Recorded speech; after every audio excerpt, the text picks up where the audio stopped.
Fan एक ऐसा बदकिस्मत लड़का था जो बहुत छोटी उम्र में अनाथ हो गया, लेकिन उसने खुद से वादा किया था कि वो अपने सेक्ट को पूरी दुनिया में नंबर 1 बनाएगा और उसने ऐसा करते हुए कई साल गुजार दिए। इस सफर में उसका साथ दिया उसके कई सारे दोस्तों ने और उसकी पेट वेल ने, लेकिन जब उसका सपना हकीकत बनने वाला था तभी उसकी वेल बेकाबू हो गई और उसने फैन को ही मार दिया। लेकिन इसके बाद वो उसी दुनिया में एक भद्दे से लड़के के शरीर में रीइंकार्नेट हुआ। वो चेक करता है कि क्या अभी भी उसके पास उसकी वेल है, मगर उसकी वेल हमेशा हमेशा के लिए जा चुकी थी। अब इससे पहले कि वो सोच और समझ पाता कि उसके साथ ये सब क्या हो रहा है, लेकिन तभी वहाँ कुछ सोल्जर्स आ जाते हैं उसे अरेस्ट करने के लिए। उसे कुछ समझ नहीं आता कि उसके साथ ये सब क्या हो रहा है। चलो एक साथ जानते हैं कि आखिर फैन के साथ ये सब क्या हो रहा है। कहानी की शुरुआत में हमें एक खौफनाक मंजर दिखाया जाता है। चारों ओर खून खराबा मचा हुआ था। एक बच्चे के सामने उसके पूरे खानदान को खत्म कर दिया जाता है और अपने बचपन की इसी घटना का ये भयानक ख्वाब देखते हुए हमारा मेन कैरेक्टर फैंग नींद से जागता है। और इसके बाद फैंग अपने मरे हुए परिवार की आत्माओं की शांति के लिए प्रेयर करते हुए उन्हें बताता है कि कई सालों की कड़ी मेहनत के बाद वो अपने परिवार के छोटे से क्लैन को बहुत ऊंचाई तक लेकर आ चुका है। अब बस एक आखिरी मुकाबला और, जिसके बाद इनका लिंग शियाओ पेवेलियन एक लास्ट सेक्ट में प्रमोट कर दिया जाएगा। और इसीलिए यहाँ फैंग अपने पूर्वजों से प्रार्थना कर रहा है कि वो आज उसे इस लड़ाई में जीतने की ताकत दें। और फिर जैसे ही फैंग इस कमरे से बाहर निकलता है, बाहर मौजूद उसके सभी स्टूडेंट्स उससे कहते हैं, हम सभी दुआ करते हैं कि आज की इस लड़ाई में आप ही जीतें। और इसके बाद हम हमारे मेन कैरेक्टर का चेहरा देखते हैं और फिर हम आसमान में उड़ते हुए बड़े बड़े परिंदों को देखते हैं और उनमें से एक परिंदा फैंग के सामने आकर झुक जाता है। फैंग उसके ऊपर बैठता है और वो परिंदा फैंग को लेकर उड़ जाता है।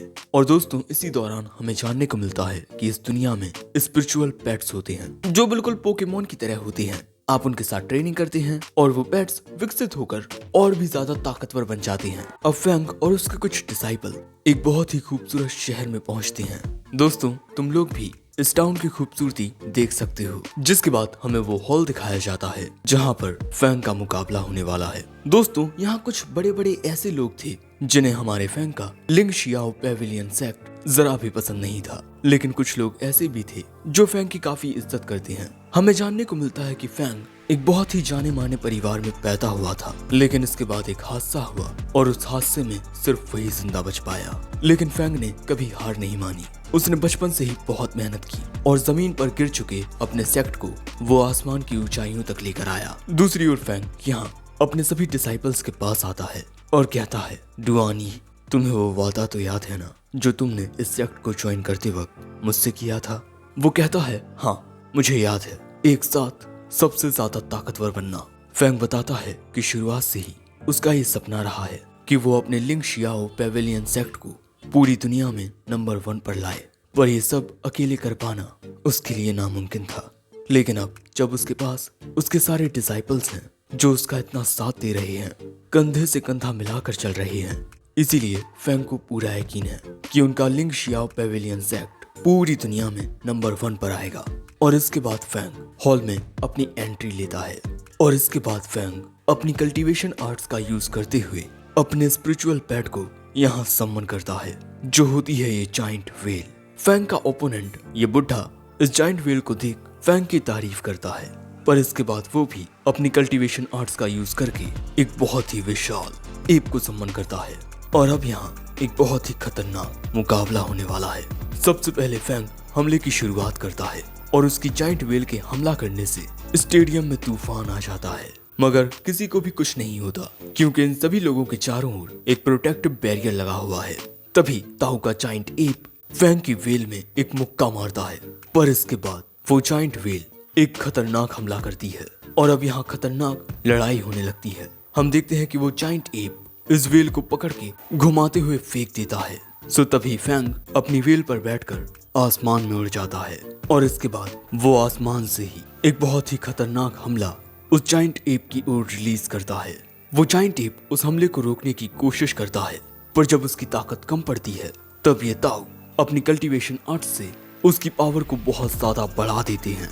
और इसके बाद ये जाइंट एप फैंग की वेल की ओर एक बहुत ही खतरनाक हमला करता है, जो देख ग्यूलिंग, हाँ ये लड़की घबराने लगती है कि कहीं मास्टर हार ना जाएं। सो डुआन ये कहता है कि चिंता मत करो, बस देखती चलो। और अब फैंग भी अपनी सीक्रेट कल्टीवेशन आर्ट्स का यूज करता है और उसके ऐसा करने से उसकी ये जाइंट वेल और भी ज्यादा ताकतवर होकर अपना एक और भी खतरनाक रूप ले लेती है, जिसे इमॉर्टल ब्लैक वेल कहा गया है। जिसके बाद ये वेल उस जाइंट एप के अटैक से भिड़ते हुए उस हमले को ही निगलने लगती है। वो जाइंट एप इस पर जितने भी हमले करता है ये उसे निगल लेती है और फिर उसी की ताकत के साथ उस पर पलटवार करती है, जिससे यहाँ काफी बड़ा धमाका होता है।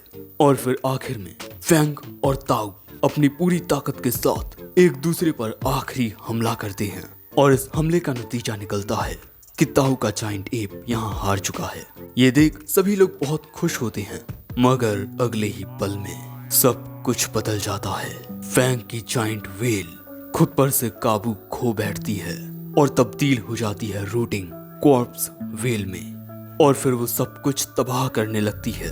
और जब फैंग उसे रोकने की कोशिश करता है तब वो फैंग को ही खा जाती है। और अब फैंग को अपनी आंखों के सामने उसकी पूरी जिंदगी शुरू से आखिर तक चलती हुई दिखाई देती है।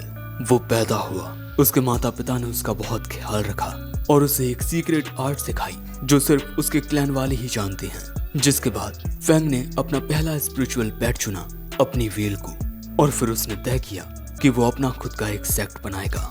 और उसके सेक्ट में सबसे पहले शामिल होने आए ग्यूलियांग और डुआन ई। जिसके बाद उसका सेक्ट बढ़ता गया और उन सभी ने एक साथ वादा किया कि वो अपने सेक्ट को पूरी दुनिया में नंबर 1 बनाएंगे।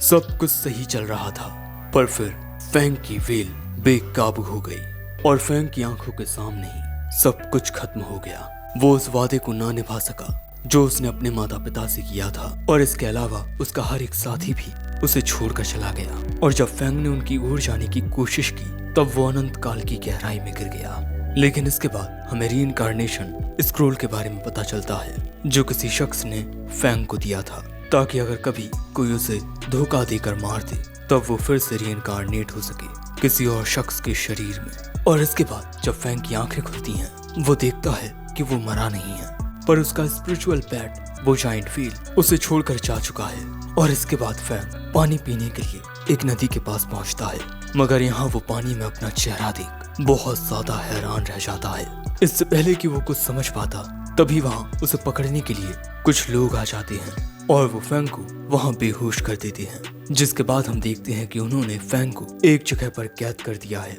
और यहाँ फैंग को भी ये बात समझ आ चुकी है कि वो मरने के बाद रीइंकार्नेट हुआ है और उसे मरे हुए 1 साल गुजर चुका है। पर उसे एक बात समझ नहीं आती कि आखिर उसकी जाइंट वेल बेकाबू क्यों हो गई, आखिर किसने उसे मारने की साजिश रची, और आखिर इस शरीर का असली मालिक कौन है। इसके बाद वो इस शरीर के असली मालिक के पेट्स को सम्मन करता है, जो कि कुछ नहीं, एक छोटा सा कुत्ता और एक कैक्टस होता है। और भाई अब जो है जैसा भी है, पर यही फैंग के स्पिरिचुअल पेट्स हैं। और तभी ये कुत्ता तो यहाँ सूसू करने लगता है और यही देख फैंग का एक्सप्रेशन कुछ ये होता है।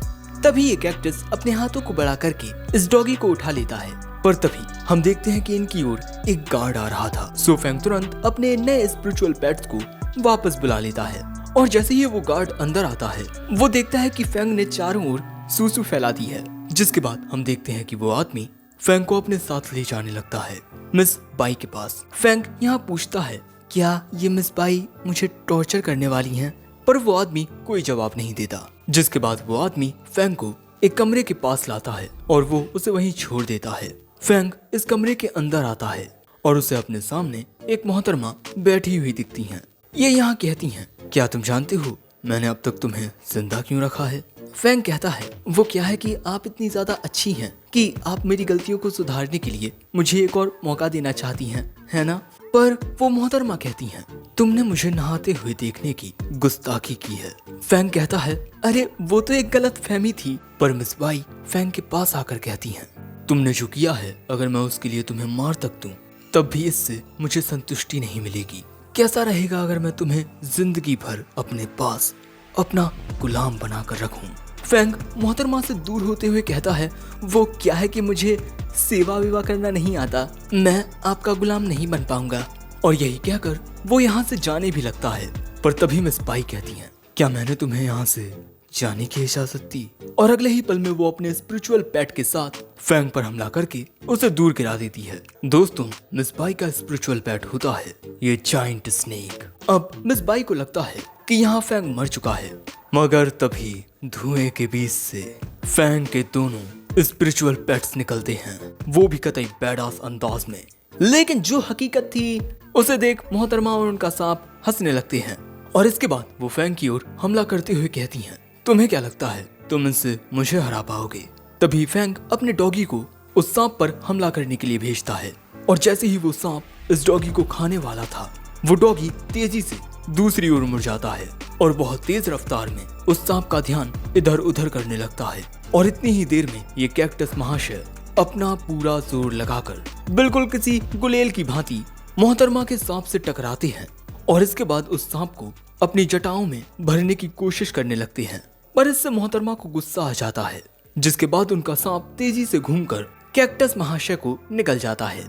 मगर तभी फैंग अपनी चाल चलता है, वो कैक्टस महाशय का यूज करके इस तरह से इस सांप को पूरी तरह से जकड़ लेता है और इसके बाद फैंग अपना अल्टीमेट अटैक करता है। उसका डॉगी हवा में उछलते हुए इस सांप के ऊपर सूसू कर देता है, जिसके छींटे मोहतरमा तक भी आ जाते हैं।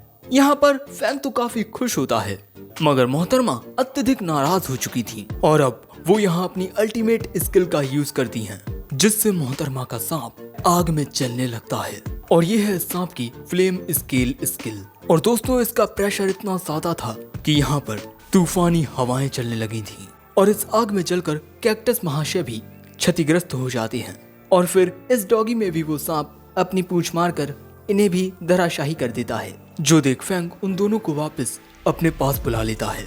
मगर अगले ही पल में वो सांप फैंग पर हमला कर देता है, जिस वजह से फैंग वहीं पर बने एक छोटे से तालाब में जाकर गिरता है और जैसे ही उसे लगता है कि वो यहाँ पर फिर से मरने वाला है, उसे अपने सामने कुछ दिखाई देता है और फिर अगले ही पल में फैंग पानी में से बाहर निकलता है। फैंग को जिंदा देख मोहतरमा चौंक जाती हैं, पर यहाँ हम देखते हैं कि फैंग ने इस तालाब में मौजूद इस छोटी सी कैटफिश को अपना स्पिरिचुअल पेट बना लिया है।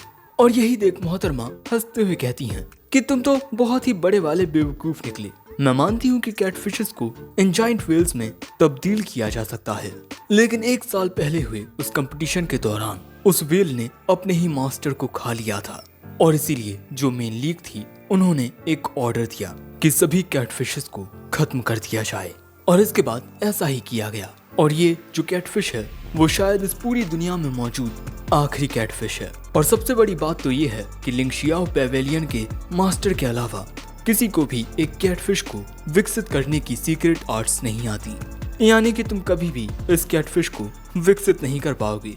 मगर फैंग यहाँ कहता है कि अपना मुंह बंद रखो। इस बात से मोहतरमा फिर से नाराज हो जाती हैं और फैंग के ऊपर हमला कर देती हैं, मगर इस बार फैंग भागता नहीं बल्कि वो इस सांप के जबड़ों को ही पकड़ लेता है और इसके बाद जो फैंग की कैटफिश थी वो इस सांप की पूंछ के पास जाकर उसे निगलना शुरू कर देती है। और दोस्तों, ये सीन काफी धांसू था कि किस तरह एक छोटी सी मछली मोहतरमा के इतने बड़े सांप को आसानी से निकल जाती है, जिसके बाद फैंग अपनी कैटफिश के साथ यहाँ से चला जाता है और मोहतरमा बस ये देखती रह जाती हैं। लेकिन फिर अगले सीन में हम फैंग को भागते हुए देखते हैं, क्योंकि मोहतरमा के गार्ड्स कुछ भेड़ियों के साथ उसका पीछा कर रहे थे। लेकिन फैंग हार नहीं मानता और भागना जारी रखता है और इसके बाद वो इस पहाड़ी की चोटी से छलांग लगा देता है। तुम देख ही सकते हो कि वो दूसरी पहाड़ी फैंग से कितना ज्यादा दूर है। तो जब फैंग गिरने लगता है तब वो कैक्टस महाशय का इस्तेमाल करता है। कैक्टस महाशय अपने हाथों से एक चट्टान को पकड़ के आखिर में फैंग को इस दूसरी चट्टान तक पहुंचा देते हैं, जिसके बाद अगले दिन ये सभी गार्ड्स मोहतरमा से माफी मांगते हैं क्योंकि वो फैंग को पकड़ नहीं सके। मगर इन्हें लगता है कि फैंग पहाड़ी से गिरकर मर चुका होगा। लेकिन मोहतरमा गुस्सा करने लगती हैं क्योंकि उनके ये सैनिक किसी काम के नहीं हैं। वो मिलकर भी एक आदमी को नहीं पकड़ सके। मगर अगले ही पल में यहाँ तूफानी हवाएं चलने लगती हैं क्योंकि यहाँ आ चुके हैं मोहतरमा के बड़े भाई मिस्टर तांशु। दूसरी ओर हम फैंग को देखते हैं जिसे होश आ चुका था, जहाँ वो खुद को एक बहुत बड़ी चट्टान के ऊपर पाता है। दूसरी ओर मोहतरमा अपने भाई को सारी बातें बता देती हैं और कहती हैं, प्लीज भैया आप मेरा बदला लीजिए उससे। मगर मिस्टर तांशु को इस बात पर गुस्सा आ रहा था कि फैंग उनकी कैटफिश ले गया। मोहतरमा पूछती हैं वो कैटफिश कितनी ज्यादा ताकतवर थी, वो आपने मुझे क्यों नहीं दी? मिस्टर चांगशू कहते हैं, ताकतवर? मगर दूसरी ओर फैंग हमें बताता है कि एक कैटफिश में कुछ भी खास नहीं होता, उसमें बस एक स्किल होती है कि वो बाकी सब कुछ निगल सकती है। और यहाँ मिस्टर चांगशू कहते हैं कि ये बात कंफर्म हो चुकी है कि एक कैटफिश बिल्कुल यूजलेस होती है और उसे विकसित करने का सिर्फ एक ही तरीका होता है जो इस पूरी दुनिया में लिंग शियाओ पेवेलियन सेक्ट के मास्टर के अलावा कोई नहीं जानता। मगर वो आदमी भी मर चुका है, यानी कि उसका सीक्रेट उसके साथ ही चला गया। यानी कि मेरी कैटफिश ले जाने के बाद भी वो आदमी कुछ नहीं कर पाएगा। मगर दूसरी ओर फैंग ने अपनी कैटफिश का कल्टीवेशन शुरू कर दिया था ताकि वो अपनी कैटफिश को सबसे ज्यादा ताकतवर बना सके। और यहाँ उसने इस कैटफिश का नाम भी रख लिया है, नियान। और अब फैंग अपने नए स्पिरिचुअल पेट के साथ एक नए सफर पर निकलने के लिए तैयार है। अगले सीन में हमें एक इन देखने को मिलती है और यहाँ पर लोग किराए पर पेट लेने आते हैं जिनके जरिए ये लंबी दूरियां तय कर पाएं। और फैंग भी यहीं आता है एक पेट को किराए पर लेने के लिए ताकि वो जल्द से जल्द अपने लिंग शियाओ पेवेलियन सेक्ट तक पहुंच सके। और दोस्तों, लिंग शियाओ पेवेलियन सेक्ट का इस इन के साथ एक मेंबरशिप कॉन्ट्रैक्ट है। जो बात सुन ये आदमी कहता है, क्या आप मुझे अपना सेक्ट कोड दिखा सकते हैं? अब यहाँ पर फैंग एक अजीब सा डांस करके दिखाता है जो कि काफी ज्यादा एम्बैरेसिंग था। ये आदमी अपनी मेंबरशिप बुक में इस सेक्ट कोड को ढूंढने की कोशिश करता है और थोड़ी देर में उसे वो मिल जाता है। फैंग कहता है, तो जल्दी से मुझे एक उड़ने वाला पेट दो। लेकिन तभी वो आदमी फैंग को बताता है कि उसके सेक्ट को इनकी लिस्ट में से हटा दिया गया है। ये बात सुन फैंग को एक झटका लगता है। फिर अगले सीन में हम फैंग को एक सुअर की सवारी करते हुए देखते हैं। जिस तरह से ये सुअर फैंग को ले जा रहा था, पता नहीं वो सेक्ट पहुंचेगा या फिर ऊपर। जिसके बाद हमें जानने को मिलता है कि फैंग की मौत के बाद उसके लिंग शियाओ पेवेलियन सेक्ट की इज्जत कम हो गई थी और इसीलिए उन्हें बी क्लास से सी क्लास पर डिग्रेड कर दिया गया। लेकिन इसके बाद इन्हें इसी तरह से डिग्रेड किया जाता रहा और आखिर में उन्हें लीग लिस्ट से ही बाहर निकाल दिया गया। और अब लिंग शियाओ पेवेलियन एक टुच्चा सा सेक्ट बनकर रह गया है। वैसे देखते हैं कि ये सुअर कब तक फैंग को उसकी मंजिल तक पहुंचाएगा। दूसरी ओर हमें लिंग शियाओ पेवेलियन सेक्ट दिखाया जाता है और यहाँ हम शेफ यूई को देखते हैं जिन्होंने आज बहुत अच्छी डिशेस बनाई थी। डुआनी पूछता है, तुम जानती हो ना कि हमारे हालात कितने खराब चल रहे हैं, फिर भी तुमने इतनी अच्छी डिशेस क्यों बनाई? यूई कहती है कि उसका दिल कह रहा है कि आज कोई खास मेहमान आने वाला है। दूसरी ओर हम देखते हैं कि फैंग एक दुकान पर आया है और यहाँ पर जो स्पिरिचुअल पेट्स होते हैं उनका इलाज होता है। और यहाँ पर फैंग अपने इन दोनों पेट्स का इलाज करवाने आया है। जिसके बाद जो नर्स होती है वो उन दोनों को यहाँ से ले जाती है। जिसके बाद फैंग एक रिसेप्शनिस्ट के पास आकर पूछता है कि क्या उनके पास डिफेंस बबल्स हैं। वो आदमी कहता है कि उनके पास ये आखिरी बचा है। अब फैंग उसे लेने ही वाला था कि तभी वहाँ एक बंदा आकर कहता है कि वो बबल मेरा है क्योंकि मैं इसके 3 गुना पैसे देने को तैयार हूँ। जिस पर रिसेप्शनिस्ट कहता है कि माफ कीजिएगा पर इन्होंने ये पहले खरीदा है। लेकिन ये बात सुन ये आदमी कहता है, मेरा नाम शू दा शुआई है और जो चीज मुझे चाहिए होती है मैं उसे पाकर रहता हूँ। और यही कहकर वो अपने स्पिरिचुअल पेट को सम्मन कर लेता है। मगर ये शू अगले ही पल में बहुत ज्यादा हैरान होते हुए कहता है कि आप तो मिस्टर फैंग है ना।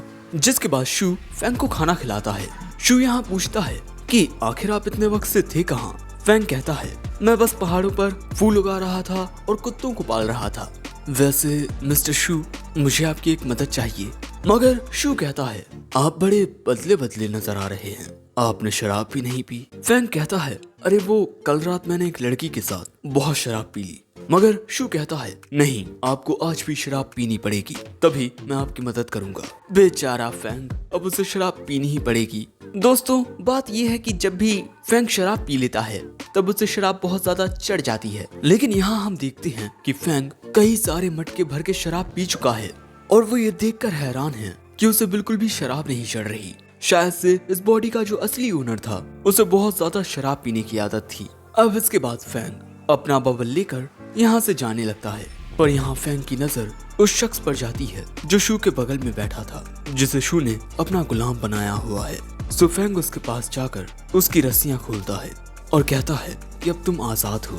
फिर अगले सीन में हम देखते हैं कि फैंग आगे बढ़ते हुए अपने स्पिरिचुअल पेट नियान के साथ काफी अच्छा वक्त गुजार रहा था। लेकिन जिस शख्स की फैंग ने शू से जान बचाई थी वो भी छुपके से फैंग को जाते हुए देख रही थी और ये एक डेमी ह्यूमन गर्ल है। जिसके बाद हमें लिंग शियाओ पेविलियन सेक्ट का सीन दिखाया जाता है, जहां यहाँ एक गुंडों की गैंग आ गई थी और इन्होंने सेक्ट के कुछ डिसाइपल्स को जख्मी भी कर दिया है। और इस गैंग के लीडर का कहना है, अब से ये जगह हमारी हुई, अगर तुम लोगों को अपनी जान प्यारी है तो इस जगह को छोड़कर चले जाओ। लेकिन तभी यहाँ डुआन ई आकर अपने स्पिरिचुअल पेट को सम्मन करता है, जो देख ये गुंडी लोग भी अपने पेट्स को डुआनी के पेट पर हमला करने को कहते हैं। पर डुआनी के पेट की स्पीड बहुत ज्यादा थी, वो इन दोनों के स्पिरिचुअल पेट्स को बहुत आसानी से हरा देता है। वैसे गैंग का तीसरा मेंबर रह गया था तो उसके पेट को भी ये आसानी से हरा देता है। जिसके बाद हमें पता चलता है कि डुआनी का पेट shed feline soul building stage के 3rd फेज पर है। डुआनी कहता है, चलो अब निकलो यहाँ से, बड़े आए थे हमारे सेक्ट पर कब्जा करने। लेकिन तभी ये लीडर कुछ इशारा करता है, जिसके बाद इसका एक आदमी कुछ करता है और इस बीटल का जो सींग वाला हिस्सा होता है वो बिल्कुल किसी बुलेट की तरह डिसाइपल्स की ओर शूट करता है और ये हमला यूलियांग में लगने ही वाला था कि तभी डुआनी का पेट बहुत तेजी से आकर उसे बचा लेता है। लेकिन तभी उन गुंडी गैंग में से एक आदमी का पेट इसी मौके का फायदा उठाकर डुआनी के पेट को खा जाता है। जिसके बाद हम फैंग को देखते हैं, जो आखिरकार अपनी मंजिल लिंग शियाओ पेविलियन सेक्ट तक पहुंच चुका है। वो ये सोचते हुए आगे बढ़ता है कि उसके साथी इस वक्त क्या कर रहे होंगे, मगर यहाँ वो ये भी नोटिस करता है कि एक ही साल में उसके सेक्ट की हालत बहुत बुरी हो चुकी है। वो देखता है कि सामने का दरवाजा भी खुला हुआ है, लेकिन जैसे ही वो अंदर पहुंचता है वो देखता है कि डुआनी के पेट को ये दूसरा पेट बहुत ज्यादा जख्मी करके फेंक देता है। डुआनी उसे दौड़कर पकड़ लेता है, लेकिन इस वजह से वो एक मटके से टकरा जाता है। मगर इसके बावजूद भी उसे सिर्फ अपने पेट की चिंता हो रही थी। उसका पेट यहाँ दम तोड़ देता है और यही देख डुआन बिल्कुल किसी बच्चे की तरह रोने लगता है। तभी ये गुंडी लोग कहते हैं, देखा हम क्या कर सकते हैं, अब चलो जल्दी निकलो यहाँ से, क्योंकि अब ये जगह हमारी हुई। मगर अगले ही पल में इस लीडर के पेट पर एक हमला होता है, जो किया था इन डॉगी महाशय ने। और कौन सा हमला किया था वो तुम जानते हो के। मगर तभी यहाँ फैंग कहता है, तुम लोगों की हिम्मत कैसे हुई हमारे लिंग शियाओ पेविलियन सेक्ट में आकर ऐसी बदसलूकी करने की। और इस दौरान यूलियांग को फैंग के अंदर अपना मास्टर नजर आता है। दोस्तों, रीइंकार्नेट होने के बाद हमारे हीरो का नाम है फैंग और पहले उसका नाम था फैन। मुझे भी अभी पता चला, सॉरी। तभी फैंग कहता है, अब मैं तुम सबको दिखाता हूँ कि मैं क्या कर सकता हूँ। जिसके बाद फैंग अपनी डॉगी से इनकी ओर हमला करवाता है, पर ये लीडर भी अपनी लिजार्ड से उस डॉगी को खत्म करने को कहता है। मगर वो डॉगी उस लिजार्ड के हमले को रोक लेता है, जो देख लीडर के होश उड़ जाते हैं। एक मामूली से पिल्ले ने मेरे लिजार्ड के हमले को रोक लिया। जिसके बाद डॉगी महाशय लिजार्ड पर अपना हमला करके उसे दूर फेंक देते हैं, जिससे ये लिजार्ड हार जाती है। लीडर को अपनी आंखों पर यकीन नहीं होता कि एक टुच्चे से पिल्ले ने उसकी लिजार्ड को हरा दिया। मगर दोस्तों, हमें जानने को मिलता है कि ये छोटा सा पिल्ला उस लिजार्ड को इसीलिए हरा पाया क्योंकि इसने पहले उस पर अपनी सूसू से अटैक किया था। लेकिन इसके बाद ये लीडर अपने साथियों से कहता है कि जितने भी पेट्स हैं हमारे पास उन सबको सम्मन करो। जिसके बाद वो ऐसा ही करते हैं। जो देख फैंग कहता है, अरे एक के खिलाफ इतने सारे, ये तो कतई नाइंसाफी है, इसीलिए अब मैं भाग रहा हूँ। इन गुंडी लोगों को लगता है कि इन्होंने उस आदमी को हरा दिया, लेकिन जब ये लोग बाहर आकर देखते हैं तब इन्हें फैंग दिखाई नहीं देता। मगर दोस्तों, फैंग इनके ऊपर था, उसके साथ था उसका नियान और ये छोटी सी मछली इन गुंडी लोगों के सभी पेट्स को खा चुकी है। मगर ये गुंडी लोग कहते हैं, तुम्हारे पास एक कैटफिश है? मगर कैसे? सभी कैटफिशेस को तो खत्म कर दिया गया था। सो फैंग कहता है, अरे तुम लोगों को तो इस बारे में पता चल गया, लगता है अब मुझे तुम सबको खत्म करना पड़ेगा। ये बात सुन वो गुंडी लोग यहाँ से डरकर भाग जाती हैं। जिसके बाद हम देखते हैं कि यूलियांग फैंग के पास आती है उसे शुक्रिया कहने के लिए, क्योंकि फैंग ने इन सब की जान बचाई है। मगर अगले ही पल में फैंग उसे अपने सीने से लगा लेता है, ये कहते हुए कि तुम्हें फिर से देखकर मैं बहुत खुश हूँ। पर यूलियांग बहुत एम्बैरस होकर कहती है कि आप हैं कौन? और फैंग उसे अपनी सच्चाई बताने ही वाला था कि तभी उसे याद आता है कि उसकी वेल एक कॉर्प्स बेल में इसीलिए तब्दील हो गई क्योंकि किसी ने ये साजिश रची थी और ना जाने वो कौन था। सो अब फैंग यूलियांग को कुछ नहीं बताता और बस इतना कहता है कि तुम मुझे अपना एक दोस्त समझ सकती हो। लेकिन फिर अंदर जाते हुए फैंग कहता है, मेरे साथ आओ, हमें देखना है कि बाकी सब ठीक तो है ना। और ग्यू लियांग को यहाँ पर फिर से फैंग के अंदर अपना मास्टर नजर आता है। फैंग अंदर आकर देखता है कि उसके काफी सारे डिसाइपल्स काफी जख्मी हो चुके हैं। ग्यू लियांग यहाँ पर सभी को मिस्टर फैंग के बारे में बताती है, मगर कोई भी डिसाइपल कोई खास रिएक्शन नहीं देता। तभी ग्यू लियांग डुआन ई के पास आती है उससे पूछने कि वो ठीक तो है ना, मगर ये जानते ही कि डुआन ई का पेट मर चुका है वो भी रोने लगती है। और यहाँ फैंग को वो दिन याद आता है जब डुआन इस शीट फेलाइन को पकड़ के लाया था और इस बिल्ली को डुआन के साथ देख फैंग कहता है ये तुम्हें पसंद करती है, तुम्हें इसे अपना पेट बना लेना चाहिए। डुआन कहता है शुक्रिया मास्टर, मैं कल्टीवेशन के साथ इसे बहुत ताकतवर बनाऊंगा। डुआन उस वक्त बहुत खुश था, मगर आज उसकी आंखें तक बिल्कुल बेजान हो चुकी हैं और अब वो इस सेक्ट को छोड़कर जा रहा है क्योंकि सब कुछ खत्म हो चुका है और अब यहाँ रहने का कोई मतलब नहीं बनता। फैंग की आंखों के सामने से उसका वो डिसाइपल जा रहा है जो इस सेक्ट को ढूंढते हुए बड़ी दूर से आया था और उस दौरान सेक्ट में फैंग के अलावा कोई और नहीं था, यानी कि डुआन ही फैंग का पहला डिसाइपल था। इसीलिए यहाँ फैंग डुआन के पास जाकर उसे रोकने की कोशिश करता है, ये कहते हुए कि मैं इस सेक्ट को फिर से बनाने में तुम्हारी मदद करूंगा। मगर डुआन ही यहाँ हंसता है और फिर चिल्लाकर कहता है हमारे सेक्ट को तुम जैसे एक अजनबी की जरूरत नहीं है, हमारा सेक्ट नंबर 1 है। फैंग को याद आता है कि उसी ने डुआन से ये वादा किया था कि वो इस सेक्ट को नंबर 1 बनाएगा और उसकी बात पर यकीन कर डुआन ने उसके साथ हाथ भी मिलाया, जिसके बाद डुआन फिर से आगे बढ़ने लगता है। ग्यू लियांग भी उसे रोकने की कोशिश करती है, तुम इस तरह हमें छोड़कर नहीं जा सकते, हमें मास्टर की आखिरी ख्वाहिश को पूरा करना होगा। मगर डुआन कहता है कि मास्टर मर चुके हैं और उनके बिना हम कुछ नहीं कर सकते। ग्यू लियांग रोते हुए कहती है ऐसा मत कहो डुआन, पर वो कहता है कि क्यों ना कहूँ, आखिर यही हकीकत है। मास्टर के चाहते ही ये सेक्ट भी उसी वक्त खत्म हो चुका था और इसके बाद डुआन ई के साथ साथ बाकी के सभी डिसाइपल्स भी ये सेक्ट छोड़कर जाने लगते हैं। ग्यू लियांग सभी को समझाने की कोशिश करती है, मगर कोई उसकी नहीं सुनता क्योंकि सभी लोगों को यही लगता कि मास्टर के जाने के बाद वो कुछ नहीं कर पाए और उनमें इतनी ताकत नहीं कि वो सेक्ट को बचाए रख पाए। जब सब जा रहे थे तब फैंग भी उन्हें रोकने की कोशिश करता है और तभी अचानक जोरदार बारिश होने लगती है और इसी बारिश में सेक्ट के सभी डिसाइपल्स अपने जान से प्यारे सेक्ट की ओर आखिरी मर्तबा देखते हैं और झुककर कहते हैं अब हम सभी जा रहे हैं। यही देख ग्यू लियांग बहुत रोती है और इसी दौरान फैंग की हिम्मत भी टूट जाती है। उसका दिल उन्हें रोकने के लिए आवाज लगाता है कि तुम सभी रुक जाओ, प्लीज रुक जाओ, मैं अपनी जी जान लगाकर फिर से इस सेक्ट को टॉप पर लाऊंगा, मगर प्लीज तुम सभी रुक जाओ। पर कोई नहीं रुकता और फिर आखिर में फैंग मिस ग्यू के सामने आकर कहता है मैं आपके सेक्ट को ज्वाइन करना चाहता हूँ। जिसके बाद सीन बदलता है और हम देखते हैं कि अब सेक्ट में बस 4-5 डिसाइपल्स ही बचे रह गए हैं। डुआन ई जो कि इनके सेक्ट में इनके मास्टर के बाद सबसे ज्यादा ताकतवर था, वो भी सेक्ट छोड़कर जा चुका है, वरना उसे ही अगला मास्टर चुना जाता। तभी चेंग शी नाम का ये लड़का खड़ा होकर कहता है कि अब बस यहाँ एक ही शख्स है जो मास्टर बनने के लायक है। फैंग को लगता है कि चेंग उसकी बात कर रहा है, मगर दोस्तों चेंग तो बात कर रहा था ग्यू लियांग की।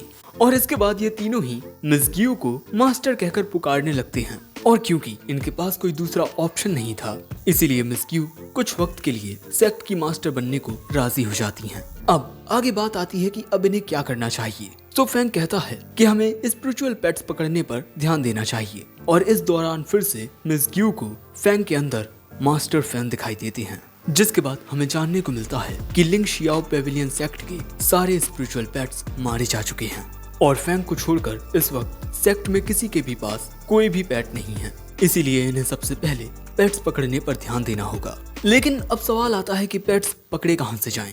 सो फैंग कहता है कि उसे एक जगह पता है, लेकिन जब ये लोग उस जगह पर पहुंचते हैं तब वहां पर तो पहले से ही बहुत ज्यादा भीड़ लगी हुई थी। इसीलिए फैंग इन सबको अब दूसरी जगह लेकर आता है जहाँ कोई नहीं था और इसके बाद वो पहाड़ी से नीचे कूद जाता है।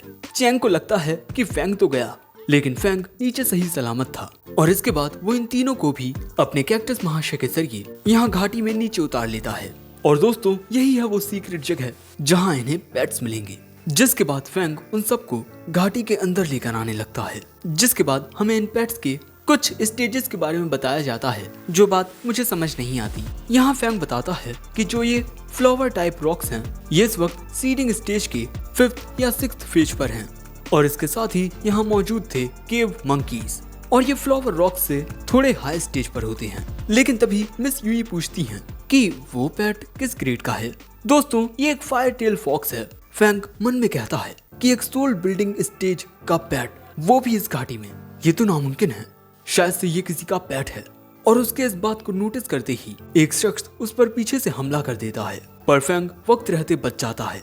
और इसके बाद वो शख्स कहता है कि इस घाटी पर सिर्फ मेरा हक है, इसलिए तुम सब यहाँ से चले जाओ वरना बहुत बुरा होगा। लेकिन अगले ही पल में ये सब कहने लगते हैं हम यहाँ से भाग जाएं। अरे हम तो सोच रहे हैं कि अपने किस पेट का इस्तेमाल करें तुम्हारी इस टुच्ची सी लोमड़ी को हराने के लिए। लेकिन असल में तो ये सब नाटक कर रहे थे। फैंग के अलावा बाकी किसी के भी पास कोई पेट नहीं है। लेकिन इनका नाटक देख वो लड़का घबराने लगता है।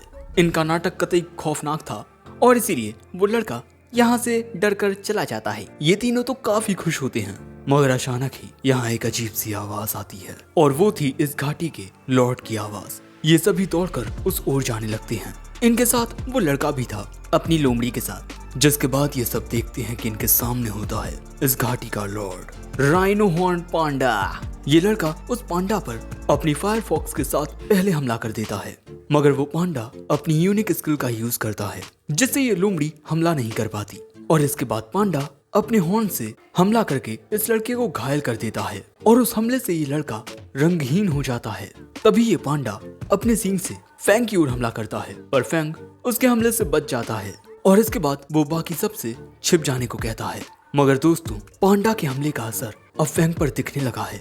वो तुरंत अपने डॉगी को सम्मन करता है ताकि वो डॉगी फैंग के ऊपर अपनी डिटॉक्सिफाइंग सूसू का छिड़काव कर सके। डॉगी को ज्यादा कुछ समझ नहीं आता, पर सूसू करना उसकी आदत है। लेकिन सूसू का फैंग पर कोई असर नहीं होता। लेकिन तभी वो पांडा इस फायर फॉक्स पर हमला करके इसे जख्मी कर देता है। मगर जब ये लड़का गौर से देखता है तब इस लोमड़ी का खून बिल्कुल रंग की तरह लग रहा था और अगले ही पल में वो जख्म ठीक हो जाता है।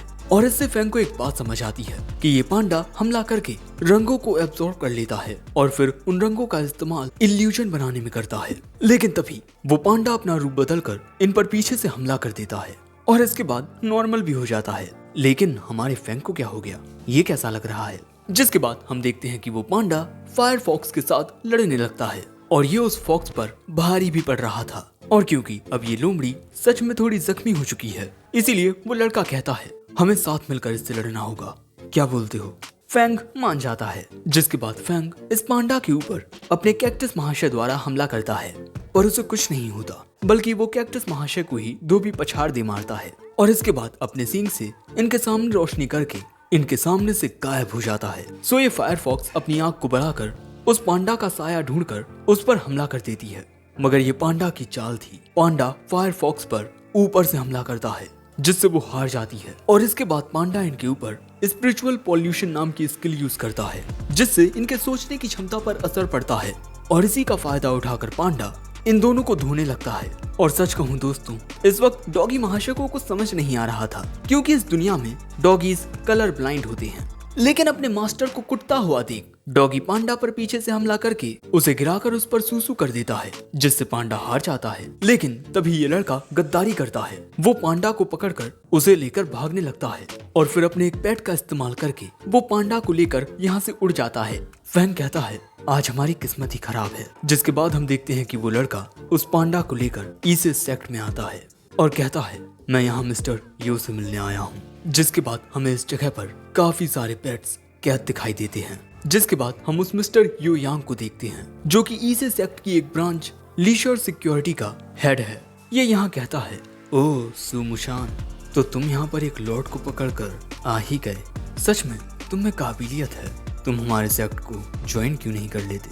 मगर सुमुचान कहता है हमारी एक डील हुई थी, मुझे अपना आइस टेल वापस चाहिए। जिसके बाद उसके आइस टेल को यहाँ पर लाया जाता है। लेकिन जैसे ही वो उसे निकालने की कोशिश करता है उसकी फायर फॉक्स को ही पकड़ लिया जाता है। योयांग के लोग सुमुचान को चारों ओर से घेर लेते हैं। ये पूछता है कि तुम ये क्या कर रहे हो? यांग कहता है कुछ नहीं, बस तुम्हारे पेट्स ले रहा हूँ। जिसके बाद हम देखते हैं कि सुमुचान यांग के आदमियों के साथ लड़ने लगता है, लेकिन तभी दो गार्ड्स इस तरह से सुमुचान को पकड़ लेते हैं, पर तभी उसकी फायरफॉक्स उसकी मदद करती है, जिससे सुमुचान इन दो गार्ड्स को हरा देता है। पर तभी यांग चुटकी बजाता है और सुमुचान के पीछे से एक खतरनाक पैट निकलता है और वो उसे जमीन में दे मारता है। अब सुमुचान खुद को हिला तक नहीं पाता और यांग यहाँ कहता है, तुम तो मेरे किसी काम के नहीं, पर तुम्हारी ये दोनों लोमड़ियाँ, इन्हें मैं बेच सकता हूँ। अब अगले दिन हम इन तीनों को देखते हैं, जो कि शायद थोड़े परेशान थे, क्योंकि इनके सामने मौजूद पोस्टर पर साफ लिखा था कि फैंग एक कमीना आदमी है। मिस ग्यू कहती हैं, अभी हमें इस चीज पर ध्यान नहीं देना चाहिए, और तभी वहाँ फैंग आ जाता है। लेकिन इनकी ऐसी अजीब हरकतें देख उसे भी समझ नहीं आता कि ये कर क्या रहे हैं। जिसके बाद मिस ग्यू बैंक में से अपने सेक्ट के बचे हुए पैसे निकालने आती हैं, पर इनके बैंक अकाउंट में तो 1 रुपया तक नहीं होता। मिस ग्यू यहाँ रोने लगती हैं कि इनके सारे पैसे कौन ले गया। ये काम किसी और का नहीं, फैंग का ही है। वो उनसे कहता है, मेरे पास थोड़े पैसे हैं। जिसके बाद हम देखते हैं कि ये सब एक पेट खरीदने के लिए आते हैं। ये काफी क्यूट है, साथ ही थोड़ा महंगा भी, इसीलिए मिस यू शॉपकीपर से कहती हैं, थोड़े पैसे कम कीजिए, वो क्या है कि हम थोड़े करीब हैं। और इसके बाद मिस यू जिन तीखी नजरों से शॉपकीपर को देखती हैं, ना चाहते हुए भी उसे पैसे कम करने पड़ते हैं। जिसके बाद ये सेंट स्किपर मिस ग्यू का हो जाता है। दूसरी ओर चैंग को पसंद आया है ये रेड थॉर्न पोनी, और यहाँ चैंग मिस यू से इसके लिए भी भावतोल करने को कहता है। जिसके बाद ये दोनों ही शॉपकीपर की ओर देखते हैं और आखिर में ये रेड थॉर्न पोनी चैंग का हो जाता है। दोस्तों यहाँ मिस ग्यू और चैंग बहुत खुश थे, जो देख ये दोनों भी खुश होते हैं। पर दोस्तों अब सिर्फ मिस यू के पास ही पेट नहीं है। अब वो सोच ही रही थी कि उन्हें क्या लेना चाहिए कि तभी एक आदमी उन्हें बुलाता है, जिसके पास एक लॉट था, और ये और कोई नहीं बल्कि वो पांडा ही होता है। और ये देख मिस ग्यू कहती हैं कि इस पांडा को हमने पकड़ा था, हमें ये वापस चाहिए। मगर ये आदमी इनकी यूनिफॉर्म देख कहता है, उस चुच्चे से लिंग शियाओ पेविलियन सेक्ट की एक मेंबर होकर तुम में अब भी ये बात कहने की हिम्मत कैसे है। लेकिन ये बात सुन ये दोनों नाराज हो जाती हैं। पर तभी चैंग अपने पोनी के साथ पांडा के पास आता है और फिर अगले ही पल में वो इन महाशय को बताता है कि इनका पांडा तो गड्ढा खोदकर भाग चुका है। जो देखिए महाशय तुरंत पिंजरे का दरवाजा खोलते हैं। पर दोस्तों असल में ये गड्ढा नहीं बल्कि सिर्फ एक इल्यूजन था। पांडा वहीं छुपा हुआ था और इसके बाद वो इस महाशय में जोरदार मुक्का मारता है। महाशय का तो खेला खत्म हो गया। लेकिन इसके बाद हम देखते हैं कि मिस यू इस पांडा की ओर जाती हैं और कहती हैं, जब मेरा सेक्ट मुसीबत में था तब मैं उसकी मदद के लिए कुछ ना कर सकी, पर अब मैं और कमजोर नहीं रहना चाहती। क्या तुम मेरी ताकत बनोगे? जो सुन वो पांडा अपनी मर्जी से मिस यू के साथ कॉन्ट्रैक्ट बनाने के लिए राजी हो जाता है। जिसके बाद हम देखते हैं कि मिस यू का पांडा के साथ एक कॉन्ट्रैक्ट बन जाता है।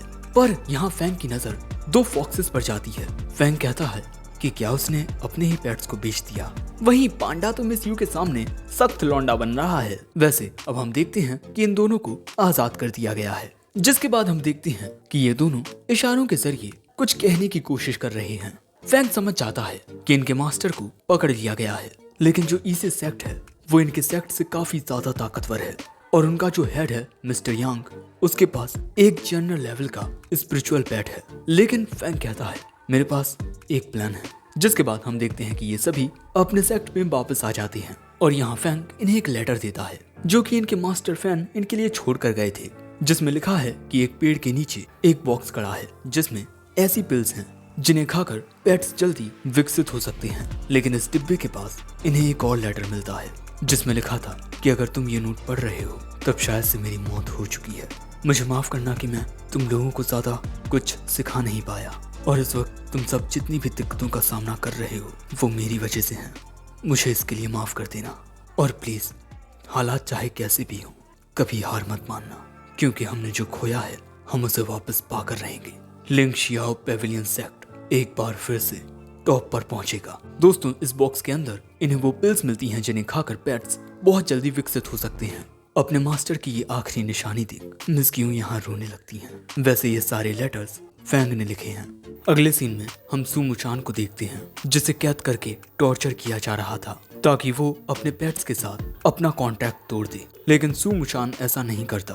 दूसरी ओर हम देखते हैं कि हमारी पूरी टीम सुमुचान की मदद करने के लिए ईस्ट सेक्ट पहुंच चुकी है। सुमुचान को बाहर से कुछ आवाजें आती हैं और तभी उसके सामने का दरवाजा खुलता है। ये सभी उसे बचाने के लिए आ चुके थे। जिसके बाद फैंग उसे बेड़ियों से आजाद करता है और इसके बाद अपने साथियों से कहता है कि जो हमारा प्लान है हम उसी के अनुसार चलेंगे। मैं जाकर हेड का सामना करूंगा और तुम सब कैद में फंसे हुए पेट्स को आजाद करना। मगर यहाँ मुशेन पूछता है कि तुमने मेरी मदद क्यों की। फैंग कहता है बदले में तुम हमारी मदद कर दो, फिर हमारा हिसाब बराबर हो जाएगा। मुशेन मुस्कुरा कर कहता है मैं इसके लिए तैयार हूँ। और इसके बाद इनका ये मिशन शुरू होता है। जिसके बाद हम इस हेड यांग को देखते हैं जिसे एक सोल्जर बताता है कि यहाँ घुसपैठी आ गए हैं। जिसके बाद फैंग यहाँ यांग से लड़ने के लिए आता है, लेकिन वो देखता है कि उसके सामने एक ट्रेजर रूम है। वो इस कमरे के अंदर आकर देखता है यहाँ काफी सारे कीमती खजाने रखे हुए थे और कुछ कीमती खजानों के साथ ये दोनों खेलने लगते हैं। लेकिन तभी हेड यांग यहाँ आते हुए कहता है मेरे पास तुम्हारे लिए एक ऑफर है, अगर तुम हमारा सेक्ट ज्वाइन कर लो तब मैं यहाँ तुम्हें काफी सारे अनोखे खजाने दे सकता हूँ। फैंग कहता है माफ करना, पर मैं यहाँ लिंग शियाओ पेवेलियन सेक्ट का बदला लेने आया हूँ। लेकिन यांग किसी साये की तरह इस कमरे में यहाँ से वहाँ होता हुआ कहता है लिंग शियाओ पेवेलियन सेक्ट के मास्टर को उसी के किसी अपने ने धोखा दिया था। फैंग कहता है बकवास मत करो, मगर अगले ही पल में फैंग के ऊपर पीछे से हमला होता है। मगर कैक्टस महाशय उसे वक्त रहते बचा लेते हैं। लेकिन तभी इनके ऊपर शैडो हाइट नाम का यांग का पेट हमला कर देता है। सो फैंग अब उससे बचकर भागना शुरू कर देता है, पर क्योंकि वो पेट फैंग के पीछे आ रहा था इसीलिए फैंग उसकी ओर वहीं पर रखा हुआ खजाना उठाकर फेंकने लगता है। लेकिन हम देखते हैं कि यांग और उसका पेट सारा सामान पकड़ के उसे आराम से रखने लगते हैं। और यही देख फैंग को एक आइडिया आता है और इसके बाद फैंग का ये डॉगी एक ट्रेजर को धीरे धीरे खिसका कर नीचे गिरा देता है, जो देख मिस्टर यांग को बहुत बुरा लगता है।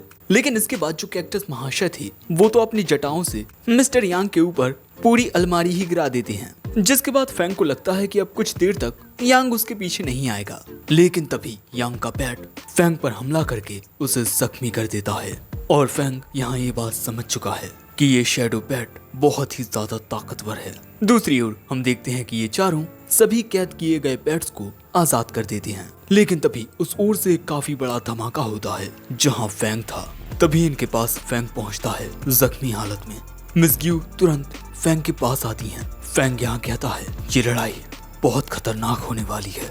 और अगले ही पल में हम देखते हैं कि सु मुशान अपने दोनों पेट्स के साथ लड़ाई के लिए तैयार हो जाता है, क्योंकि यहाँ यांग आ चुका था। तभी मुचैन के पीछे से उस पर हमला करने के लिए शैडो निकलता है, पर मुचैन का ये पेट शैडो पर हमला करके उसे बचा लेता है। तभी फैंग मिस यूई से पांडा की लाइट स्किल का यूज करने को कहता है और तभी पांडा उस शैडो में पलटवार करता है, पर शैडो फिर से गायब हो जाता है। और इतनी ही देर में मिस ग्यू की ये प्यारी सी पेट फैंग को पूरी तरह से हील कर चुकी थी। दूसरी ओर हम देखते हैं कि सभी लोग एक साथ मिलकर अपने पेट्स के जरिए शैडो से लड़ने की कोशिश करते हैं और इसी वजह से यांग अपनी सीक्रेट आर्ट्स का यूज करके शैडो की ताकत बढ़ा देता है और बहुत आसानी से सारे के सारे पेट्स को हरा देता है। और अब तो पांडा भी उसके सामने टिक नहीं पाता। और दोस्तों अब इनकी मदद के लिए यहाँ पर कोई भी सही हालत में नहीं है। तभी यांग आदेश देता है इनके मास्टर को खत्म कर दो। और उसके ये कहते ही हम देखते हैं कि शैडो मिस क्यू को पकड़ लेता है। और अब यांग यहाँ कहता है तुमने मुझसे लड़ाई तो काफी अच्छी की, पर मेरा शैडो तुम सबके पेट से बहुत ज्यादा ताकतवर है। और इसके बाद हम देखते हैं कि शैडो मिस क्यू को खत्म करने वाला था, मगर तभी फैंग अपनी पावर दिखाता है और बड़े ही धांसू अंदाज में सम्मन करता है अपनी नियान को। दोस्तों हम देखते हैं कि नियान भी सोल बिल्डिंग स्टेज तक पहुंच चुकी है और जितनी देर में ये सब हो रहा था उतनी देर में कैक्टस महाशय ने मिस ग्यू को बचा लिया था। और मिस ग्यू अपनी आंखों के सामने एक शानदार दृश्य देखती हैं, जिसके बाद वो फैंग को देखते हुए सोचती हैं कि इसके पास भी एक कैटफिश है। और यहाँ पर नियान शैडो को दूर धक्का दे देता है। सो अब शैडो नियान की ओर दूर से ही हमला करता है और दोस्तों यहाँ वो नियान को जख्मी भी कर देता है। और इसी मौके का फायदा उठाकर शैडो नियान को इस तरह दबा देता है। सो फैंग यहाँ अपने बबल का यूज करके नियान को शैडो के पंजे से छुड़वाता है और इसके बाद नियान शैडो की ओर अटैक करता है, मगर शैडो उस हमले को रोक लेता है। मगर शैडो की बॉडी पर कुछ चिपचिपा पदार्थ आ चुका है और इसके बाद फैंग कैक्टस महाशय का इस्तेमाल करके शैडो को इस तरह जकड़ लेता है। हमें जानने को मिलता है कि कैक्टस महाशय अपना लेवल अप कर चुके हैं और इसके बाद नियान शैडो के पीछे आकर उसे खाने लगता है। जो देख यांग सबसे पहले कैक्टस महाशय को इस तरह पकड़ लेता है जिससे शैडो उसकी पकड़ से आजाद हो जाता है और वो नियान से खुद को छुड़ाने की कोशिश करने लगता है, मगर नियान उसे निगलना जारी रखता है। शैडो खुद को बचाने की बहुत कोशिश करता है, मगर नियान की डिवोरिंग पावर के आगे वो टिक नहीं पाता और आखिर में बस शैडो का कोर बचा रह जाता है। कोर की मदद से यांग अपने शैडो को फिर से पा सकता है, पर तभी मूचेन अपनी फायर फॉक्स के जरिए उस कोर को पकड़ लेता है। सो यांग फॉक्स पर हमला करके उस कोर को छुड़वा लेता है और जब फैंग उस कोर को डिस्ट्रॉय करने के लिए जाता है तब यांग अपनी पावर का यूज करके उसे और नियान को वहीं दबोच लेता है और हंसते हुए कहता है, आखिर में मेरी जीत हुई। फैंग खुद को आगे बढ़ाने की कोशिश करता है पर वो कुछ नहीं कर पाता और तभी यांग कहता है, लिंग शियाओ पेवेलियन सेक्ट यहीं खत्म होगा। मगर अगले ही पल में कोई दौड़ते हुए आकर सीधा इसी कोर के ऊपर लैंडिंग करता है जिससे ये कोर टूट जाता है और वो होती है ये मोहतरमा।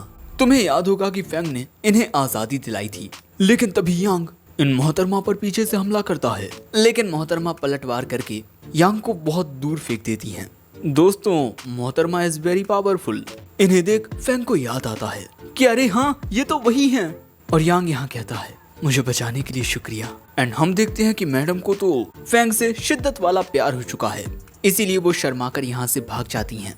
और यहाँ जैसे ही मूचेन को होश आता है वो कहता है कि भाई जल्दी से सारा खजाना लूटो, जिसके बाद हम देखते हैं कि ये लोग सारा खजाना लूट चुके हैं।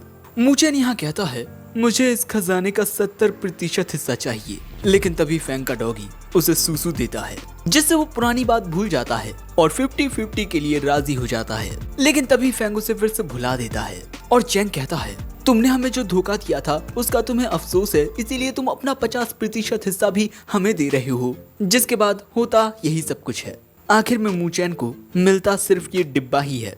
फैंग कहता है, तुम तीनों को अपने लिए जो पैड चाहिए यहाँ पर चुन लो। लेकिन तभी फैंग की नजर फायर स्टाइल स्टील बॉल पर जाती है और अगले ही पल में फैंग उसके साथ एक कॉन्ट्रैक्ट बनाने लगता है। उसके ऐसा करने से तेज हवाएं चलती हैं, लेकिन आखिर में वो स्टील बॉल फैंग की पैड बन जाती है। मगर अगले ही पल में फैंग को कुछ महसूस होता है जिस वजह से वो वहीं बेहोश होकर गिर पड़ता है। जिसके बाद अगले दिन फैंग को होश आता है। उसके पास मौजूद चैंग उसे बताता है कि आप अचानक ही बेहोश हो गए, हमें आपकी बहुत चिंता हो रही थी, लेकिन अब आप होश में आ चुके हैं और हम अब आपके लिए अच्छा खाना बनाएंगे। लेकिन फैंग सोच रहा था कि स्टील बॉल के साथ कॉन्ट्रैक्ट बनाने के बाद उसे एक अजीब सी ताकत महसूस हुई। लेकिन इसके बाद हम देखते हैं कि फैंग अपने नियान के अंदर चला जाता है, क्योंकि नियान के अंदर एक अलग ही स्पेस मौजूद है जहाँ पर फैंग ने सारे ट्रेजर्स रख दिए हैं। और यहाँ अब फैंग सोच रहा है कि वो किस तरह नियान को जल्दी से जल्दी विकसित कर पाए। लेकिन इसके अलावा बात ये भी है कि फैंग को अब तक पता नहीं चल पाया कि वो गद्दार कौन था जिसने उसे धोखा दिया। और क्योंकि मिस ग्यू ने नियान को देख लिया है, इसीलिए फैंग अब सीधा उनसे मिलने के लिए जाता है। मिस ग्यू इस वक्त मंदिर में थी। वो फैंग से कहती हैं, माफ करना, हमारी वजह से तुम्हें कल इतनी खतरनाक लड़ाई लड़नी पड़ी। लेकिन यहाँ मिस ग्यू की आंखों में आंसू थे। वो तुरंत अपने आंसू पोंछती हैं और इसके बाद कहती हैं कि मैं अपने मास्टर से प्रार्थना कर रही थी कि हमारे सेक्ट के लिए एक नई उम्मीद बनकर तुम आ चुकी हो। फैंग कहता है कि अरे आप ये क्या बोल रहे हो, मैं तो यहाँ आपको अपनी कैटफिश की पूरी बात बताने के लिए आया हूँ।